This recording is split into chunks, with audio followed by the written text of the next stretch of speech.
سے ٹھیک 100 سال بعد نہ ہم زندہ ہوں گے اور نہ ہی ہمارا کوئی جاننے والا.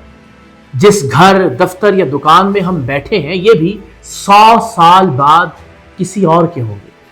ان میں سے کچھ بھی ہمارے پاس نہیں ہوگا. ہماری چیزیں، ہماری یادیں، ہماری باتیں، کچھ بھی باقی نہیں رہے گا. 2024 کا ہندسہ جب 100 سال بعد 2124 میں دوبارہ آئے گا تو نہ میں ہوں گا، نہ آپ ہوں گے اور نہ ہی یہ زمانہ ہوگا. ہم سب اپنے رشتہ داروں اور اپنے دوستوں کے ساتھ دفن ہو چکے ہوں گے. کسی قبرستان کے گنجان حصے میں زندگی کی ایک ایک سانس کا حساب دے رہے ہوں گے. تب ہماری قبریں بھی گمنام ہو چکی ہوں گی. وہ گھر جنہیں بنانے کے لیے ہم نے اپنا خون پسینہ ایک کیا، وہاں اجنبی لوگوں کا بسیرا ہوگا.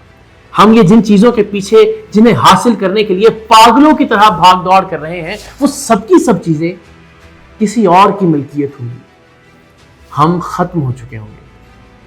ہمارا غرور، ہماری جوانی، ہمارا پیسہ، ہماری دولت، ہماری عزت، سب کچھ مٹی کے نیچے ہوگا. ہماری آنے والی نسلیں ہمیں بس اتنا ہی ڈسکس کریں گے جتنا آپ اور میں، ہم سب اپنے دادا اور پردادا کو ڈسکس کرتے ہیں. میں آپ سب سے سوال کرتا ہوں کہ کیا آپ کو یاد ہے کہ آپ نے آخری بار اپنے آباء و اجداد کو کب یاد کیا تھا؟ بس اتنی سی کہانی ہے، اتنی سی زندگانی ہے. حیرت کی بات یہ ہے کہ سب جانتے ہیں کہ ہم نے یہاں سے کوچ کر جانا ہے اور ساتھ کچھ بھی نہیں لے کر جانا، لیکن پھر بھی ہمارے لالچ کا پیالہ ہے کہ بھرتا ہی نہیں. اس دنیا کے غنڈے اور بدماش سب کچھ چھین لینے کی ہوس میں، سب کچھ چھین لینے کی کوشش میں اپنی ساری حدیں پھلانگ جاتے ہیں. جہاں اس دنیا میں وسائل پر قبضے کی جنگ میں خون کے دریا بہائے گئے، انسانی کھوپڑیوں کے مینار تعمیر کیے گئے، وہاں آج بھی ظلم و بربریت کا سلسلہ اسی شدت کے ساتھ جاری ہے. آج فلسطین میں انسانیت تڑپ رہی ہے. فلسطینی فضا اسرائیلی حملوں اور انسانی چیخوں سے گونج رہی ہے. غزہ میں بھوک افلاس کا راج ہے، خوراک ناپید ہے، پانی بند ہے، لاشوں کو دفنانے کے لیے جگہ ختم ہو چکی ہے. ہر طرف لاشیں ہیں. فلسطینیوں کی نسل کشی کر کے یہ درندے، یہ وحشی، یہ کیا سمجھتے ہیں کہ اس سرزمین پر ہمیشہ ہمیشہ کے لیے رہیں گے؟ اسرائیلی حکومت میں بیٹھے ہوئے جلاد کیا اپنی جانوں کے خود مالک ہیں؟ کیا یہ اتنے طاقتور ہیں کہ یہ اپنی موت کو روک سکتے ہیں؟ یقین جانیے 100 سال بعد قتل عام کے لائسنس جاری کرنے والے ان بدماشوں کا نام و نشان تک باقی نہیں رہے. اسرائیل کی کھلی جارحیت کو تحفظ فراہم کرنے والے امریکی بدماش کتنے برس اور کتنے مفادات کا تحفظ کریں گے؟ کیا یہ مفادات انہیں ہمیشہ ہمیشہ کے لیے زندہ رہنے کا جواز دے سکیں گے؟ بے گناہوں کے خون کو آب حیات سمجھنے والے بہت بڑی بھول میں ہیں. موت سے کوئی نہیں بھاگ سکتا. 100 سال بعد امریکہ کے یہ حکمران ہڈیوں کے ڈھانچوں میں بدل گئے ہوں گے، بلکہ ان کی ہڈیاں بھی مٹی میں مل چکی ہوں گی. آج فلسطین میں المیہ جنم لے چکا ہے اور تاریخ اپنے دامن میں ظلم کی نئی داستانیں رقم کیے ہوئے بس کھڑی تماشا دیکھ رہی ہے. لیکن افسوس، اسلامی ممالک کے بیشتر سربراہان اپنا تخت و تاج بچانے کے لیے ہمیں خاموش تماشائی بنے ہوئے دکھائی دیتے. لیکن یہ تخت و تاج آخر کب تک رہیں گے؟ یہ تخت و تاج کب کسی کے رہے ہیں جو ان کے پاس باقی رہیں گے؟ فلسطینیوں کے خون کو تیل کی چند بوندوں سے بھی سستا سمجھنے والوں، کیا تمہیں اپنی موت یاد نہیں؟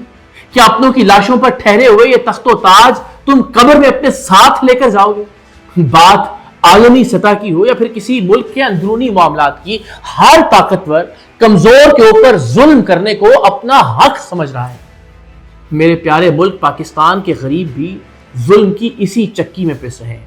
برسر اقتدار حکومت طاقت اور پاور کے نشے میں چور ہر طرح کے ظلم اور ہر طرح کی زیادتی کو اپنا حق سمجھ رہی ہے. یہ جو چلتی پھرتی لاشوں کے ڈر سے محافظوں کی فوج کو اپنے ساتھ لے کر گھومتے ہیں، یہ زمین پر خدا بنے ہوئے پھرتے ہیں، پروٹوکول کے نشے میں عام انسانوں کو کیڑوں مکوڑوں سے زیادہ کی حیثیت نہیں دیتے اور انہیں کچلنے سے بھی گریز نہیں کرتے، کیا یہ سب کے سب لوگ اپنی موت کو روک سکیں گے؟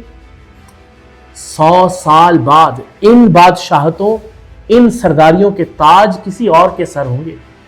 یہ لوگ زمین کے نیچے زمین کے اوپر کیے گئے مظالم کا حساب دے رہے ہوں گے. یہ جو خدمت کے نام پر دولت کے انبار اکٹھے کر رہے ہیں, رشوت کے بازار گرم کیے ہوئے ہیں, بیواؤں, یتیم بچوں, بزرگوں اور پریشان حال افراد کا خون چوس چوس کر اپنی سونے کی تجوریاں بھر رہے ہیں, کیا یہ پیسوں سے اپنی موت کو روک سکیں گے؟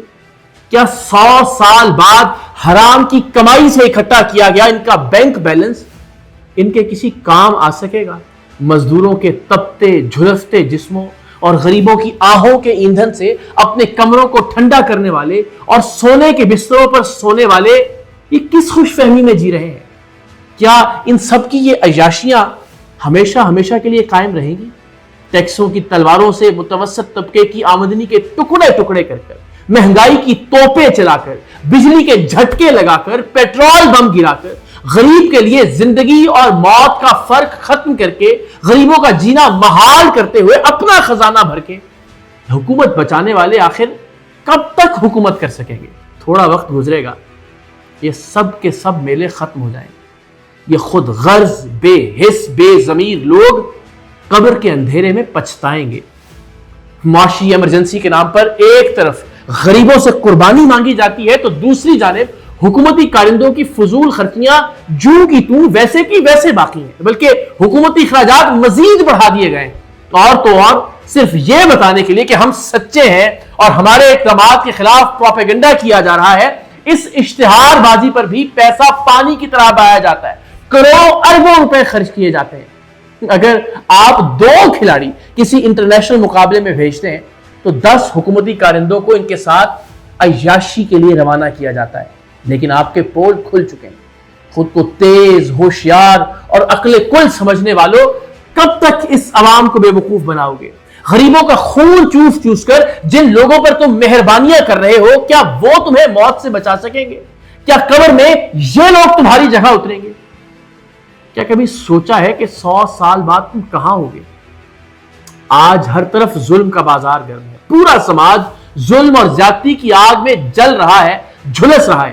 گھریلو معاملات ہو یا پھر خاندان کے معاملات, میاں بیوی کے آپس کے اختلافات کا مسئلہ ہو یا پھر ساس بہو کے جھگڑے ہو, وراثت کا معاملہ ہو یا پھر سماج اور معاشرے کے افراد کے مابین کوئی لڑائی ہو, انفرادی معاملہ ہو یا اجتماعی مسئلہ, آپ کو ہر جگہ ظلم, بربریت, ناانصافی اور زیادتی دکھائی دے گی.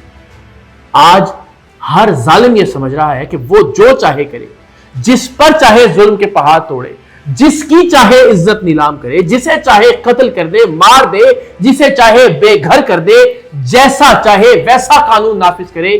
کوئی پوچھنے والا نہیں ہے, کوئی پکڑ کرنے والا نہیں ہے, کوئی اسے سزا دینے والا نہیں ہے. تو یاد رکھیے, انسان کو ہر حال میں حساب دینا پڑتا ہے.